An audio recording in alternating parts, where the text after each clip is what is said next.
തൃപ്രയാർ ഇരിങ്ങാലക്കുട റൂട്ടിൽ വീണ്ടും ബസ്സുകളുടെ പെർമിറ്റ് ലംഘനം. പെർമിറ്റ് ലംഘിച്ച് സർവീസ് നടത്തിയ 3 ബസ്സുകൾ കഴിഞ്ഞ ദിവസം രാത്രി മോട്ടോർ വാഹന വകുപ്പ് എൻഫോഴ്സ്മെന്റ് വിഭാഗം പിടികൂടി.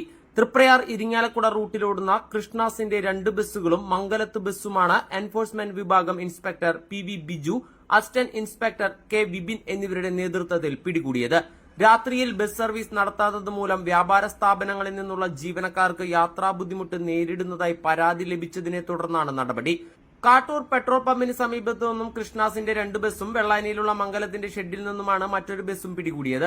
3 ബസ്സുകളുടെ ഉടമസ്ഥരിൽ നിന്നായി 30,000-ഓളം രൂപ പിഴയും ഈടാക്കിയിട്ടുണ്ട്. പരിശോധന ഇനിയും തുടരുമെന്നും പെർമിറ്റ് ലംഘനമുണ്ടായാൽ ശക്തമായ നടപടി സ്വീകരിക്കുമെന്നും ഉദ്യോഗസ്ഥർ അറിയിച്ചു.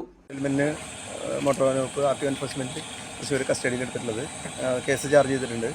ഒരു വണ്ടി KL 6D 6720 ഈ വണ്ടി വൈകിട്ട് 6:40 ഇരിങ്ങാലക്കുടന്ന് കാട്ടൂർ വഴി എടമുട്ടം പോയിട്ട് തിരിച്ച് ഇരിങ്ങാലക്കുട പോയിട്ട് 8:20 കാട്ടൂർ വന്ന് ഹാൾട്ടാവേണ്ടത്.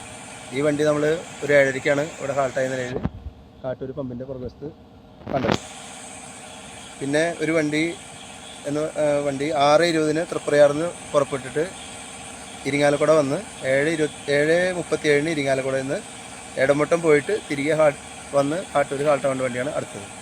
ആ വണ്ടിയും ഏകദേശം ഒരു 7:30 കൂടിയിട്ട് കാട്ടൂർ പമ്പിൻ്റെ പുറകുവശത്ത് ട്രിപ്പ് മുടക്കിയിട്ട് കിടക്കുന്നതായിട്ടാണ് ശ്രദ്ധയപ്പെട്ടത്. 2 വാഹനങ്ങൾ, ഒരു വാഹനത്തിന് 7,500 രൂപയും രണ്ടാമത്തെ വാഹനത്തിന് 10,000 രൂപയും, മൊത്തം 17,500 രൂപയാണ് ഫൈൻ ചുമത്തിയിട്ടുള്ളത്. ഇത് ഒരു ഓപ്പറേറ്റർ തന്നെയാണ് ഈ 2 വണ്ടികളും. 2 വണ്ടിക്കും കേസെടുത്തിട്ടുണ്ട്.